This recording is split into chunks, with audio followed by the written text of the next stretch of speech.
بسم اللہ الرحمن الرحیم۔ حدیث شریف۔ آئیے دوستو، آج آپ کو نماز جمعہ کے متعلق حدیث سناتے ہیں۔ دوستو، اگر آپ کو یہ ویڈیو اچھی لگے تو لائک ضرور کیجیے گا۔ آپ کا بھائی محمد عمیر عزیز۔ حدیث شریف۔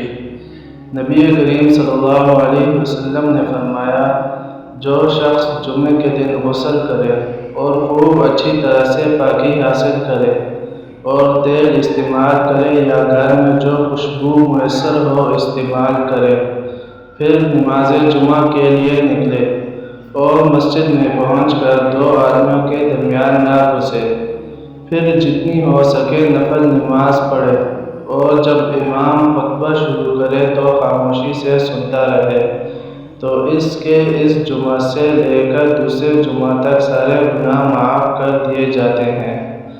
البخاری۔ حدیث نمبر 883۔